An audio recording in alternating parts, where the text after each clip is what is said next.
If you are wondering whether chips are bad for you or if chips are good for you, then you are in the right place because I'm going to show you exactly how to size up your chips really quickly so that you know whether it's something you want to eat or not. Hey, I'm Crystal K and I help high achievers like you more easily eat better in our modern food culture.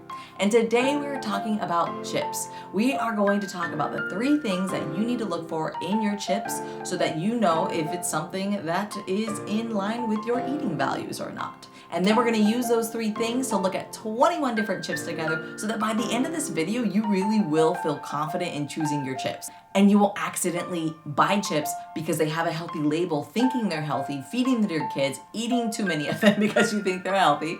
That is not going to happen anymore, okay? So let's get started. So are chips bad for you? Well, in order to tell, you're going to need to know 3 things about your chips. 1, what the chip's made out of. 2, how the chip was cooked, and 3, what ingredients are added to the chips. So let's go through each of these so that you know what the heck I'm talking about.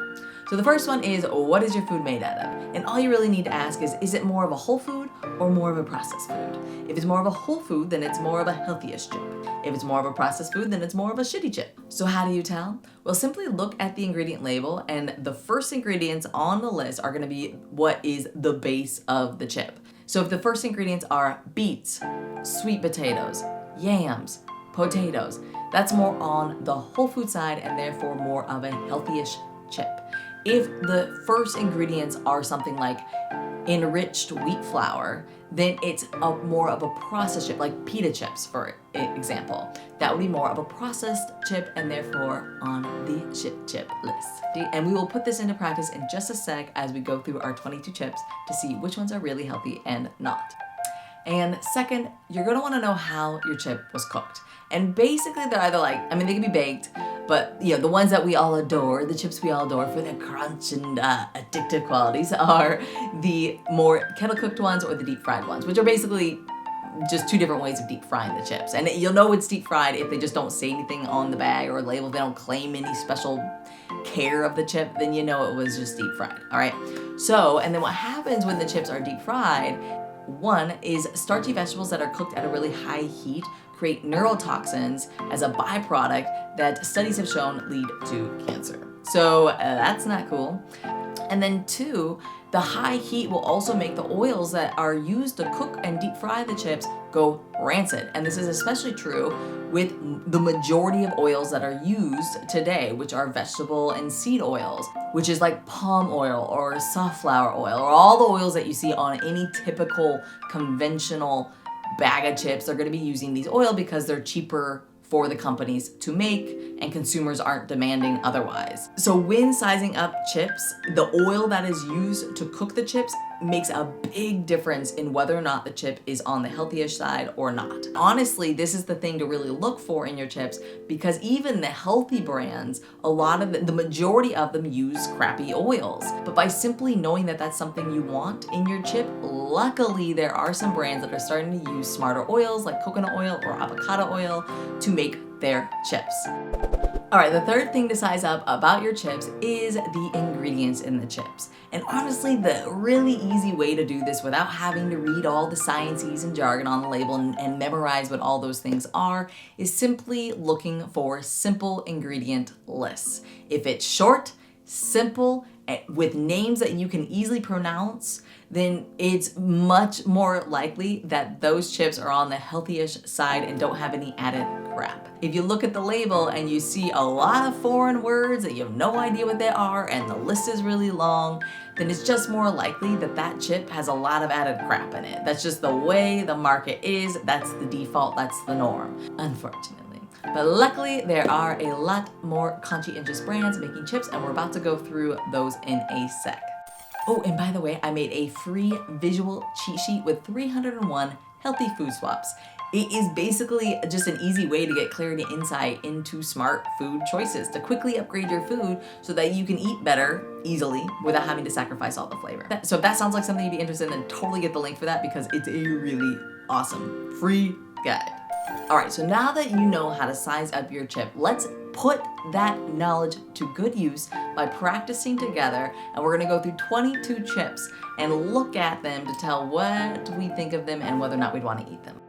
All All right, let's start with sweet potato chips. Are sweet potato chips healthy? Well, let's see. So first, let's look at Terra's sweet potato chips. It's a pretty simple ingredient list, which is great. It's a whole food, which is great, but it's made with crappy sunflower, canola oils. So, not so great. So it gets 2 out of 3, but the oils are kind of a big deal. So here's another option. It's Jackson sweet potato chips that have very few simple ingredients, and they're made with avocado oil. All right, next up we want to know, are corn chips healthy? Well, let's see. So first up we've got Frida's corn chips, which have a nice simple ingredient list, and the first ingredient is a whole food, but then it's made with corn oil, which is going to go rancid when it's cooked and when it's ingested, so not so great. The other option would be Siete's grain-free tortilla chips, which have a few more ingredients and actually do have some flours, which isn't that great, but it is made with an avocado oil, which is great. So it's kind of, you gotta choose your evil with these ones. Do you want more flours that aren't grains, which is great, but it does have a higher quality oil, or do you want the whole food corn, which is really kind of like a flour anyway? So out of these, I would go with the Siete option as the healthier one, but let me know what you think. What about plantain chips? Are plantain chips healthy? Well, let's see. So first up, we have Wicked Prime plantain chips that have a nice simple ingredient list. They're made out of a whole food, but unfortunately they're made with palm oil, which is inflammatory. But luckily there are more plantain chips that are made with good oils. So Terra's plantain chips are actually made with coconut oil, which is awesome. 3 ingredients on that list, made out of a whole food. These chips go on the healthy-ish list. Yay. Next, let's look at Sun Chips. Are Sun Chips healthy? Well, let's see. So let's just look at straight up Sun Chips with no flavoring so we can get a sense of the base of what Sun Chips are made out of, all right? So let's see. They're made out of whole corn, which I kind of find it really funny that they say that it's made out of whole corn. And then they don't say, but basically it's been ground into a flour, right? I mean, when you bite into a Sun Chip, you're not seeing any kernels, right? I mean, it's just basically a corn flour. But this actually speaks to Sun Chips because, like, look at the bags, and I've seen some campaigns, like, they're trying to act like they're a health food, but they're really not. Because if you look at the rest of the ingredients, it's a canola oil, sunflower oil, which is inflammatory. The third ingredient is a whole wheat. And then you got brown rice flour, and then you got whole oat flour. So you got basically, these are a flour-based food. And then they've got natural flavor, which is actually chemicals, and maltodextrin, which is actually a sugar. So these are not a healthy food, despite the pretty wholesome looking packaging. So let's look at another bag of Sun Chips that actually have some flavorings on them so we can see how they flavor their foods. Let's see what they got. So they've got cheddar cheese in them. That's great. We recognize that word. Dextrose we don't recognize, but that's actually a sugar. They've got, let's see, yeast extract. They've got protein concentrate. They've got more corn oil in there. There are also words that you recognize, right? Like at least, let's see, onion powder we recognize. Romano cheese we recognize. So at least the cheeses are real. So yeah, when you size up Sun Chips, it just becomes apparent that they're made out of processed foods with bad oils, and therefore Sun Chips are bad for you. Sorry. Are banana chips healthy? Well, let's see. Let's look at Good and Gather's banana chips. They actually have a nice short ingredient list. They are made with a whole food, and they actually have a non-inflammatory oil. Hallelujah. So that's awesome. But they do have added sugar and banana flavor, which is not ideal because it's always wise to reduce your sugars whenever possible, especially when you're working with a naturally sweet food like bananas. So there's this brand, Bear, which this is the most simple ingredient list you can see. 1 ingredient, bananas. And that's what you want to see, and this would be the chip I recommend. Next, let's talk about pita chips. Are pita chips healthy? Well, to see, let's look at Stacy's Naked Organic Pita chips. So let's look at the ingredient list for these organic chips. First ingredient, enriched wheat flour. Second ingredient, inflammatory oils.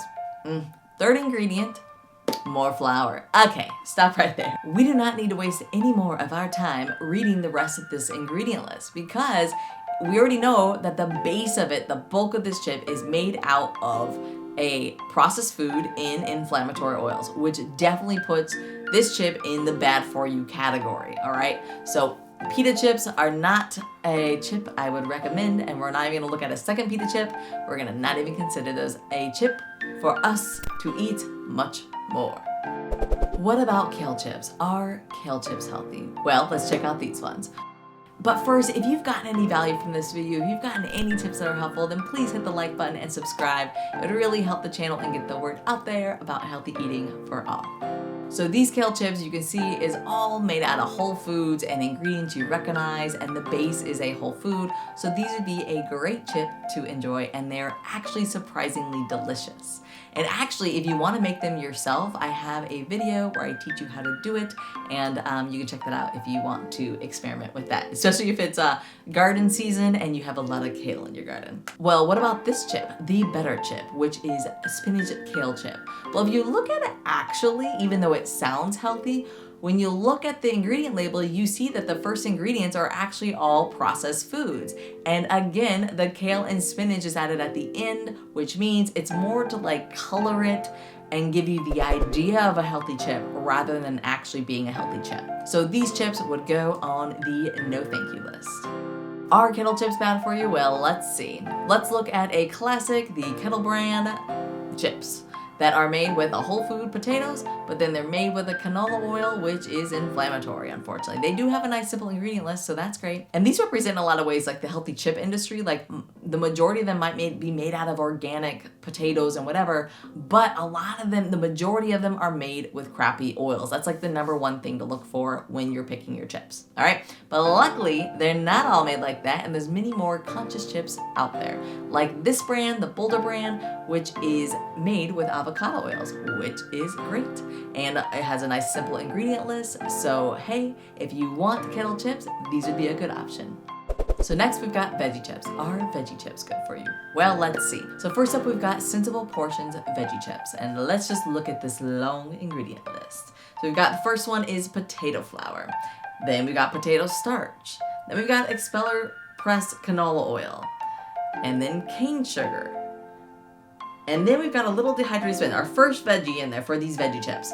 Dehydrated spinach, dehydrated tomato, and then beetroot powder at the very end. So basically, with these chips, it is a processed food with vegetables used to color it, basically what it is, and to make you feel better about eating it. That's it. And in the comments, let me know if you got anything from this video, what gems you picked up, what insights you got, what chips you're gonna start eating, and if there's anything that we should know about chips that I did not mention, then let us know in the comments to help your fellow thriver.